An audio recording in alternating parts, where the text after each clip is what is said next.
இன்றே டவுன்லோட் செய்து உங்கள் ஃபேவரட் ஷோக்களை என்ஜாய் பண்ணுங்க. வர்ற வாரம் விநாயகர் சதுர்த்தி வருதுப்பா. தெரியுமா? கோயில்ல கூட பூஜை பண்றத பத்தி சொல்லிக்கிட்டு இருந்தாங்க. ஆமா இல்ல, இந்த வாரம் தான் வருது இல்ல. மார்க்கெட்டுக்கு போகும்போது பார்த்தேன், பிள்ளையார் சிலையாவே இருந்தது. உண்மையாவே கோலாகலமா இருக்க போகுது. நம்ம வீட்லயும் நம்ம வழக்கமா பண்ற பூஜையெல்லாம் பண்ணணும் ரகு. அதுக்கு என்னம்மா, ஒரு குறையும் இல்லாம பண்ணிடலாம். மச்சான், அதுக்கான ஏற்பாடெல்லாம் பண்ணிடுங்க. சரிங்க மச்சான், பண்ணிடலாம். விநாயகர் சதுர்த்தியை சிறப்பா கொண்டாடிடலாம்.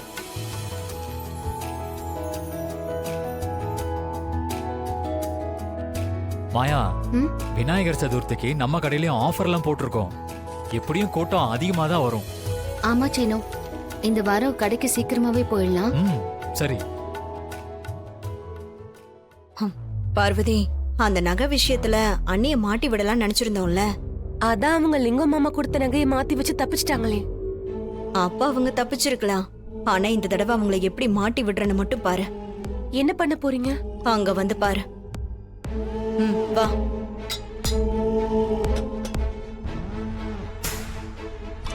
அம்மா, பூஜைக்கான பொருள் எல்லாத்தையும் வாங்கி வச்சிட சொல்லுங்கம்மா. சரி. அதுக்கு என்ன, நானே போய் வாங்கிட்டு வந்துடுறேன். எப்பவுமே விநாயகர் சதுர்த்தி அப்போ பிள்ளையாருக்கு நம்மளோட பாரம்பரிய நகையை தான் போடுவோம்.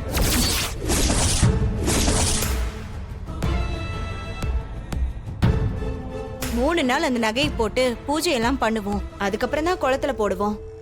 என்னது, நகையவா? ஏங்க, பிள்ளையார குளத்துல போடுவோம்.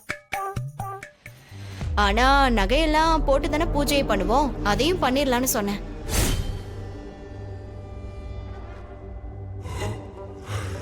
அண்ணா, அன்னிக்கிட்ட சொல்லி அந்த நகையெல்லாம் போட்டு அலங்காரம் பண்ணிட சொல்லுங்க.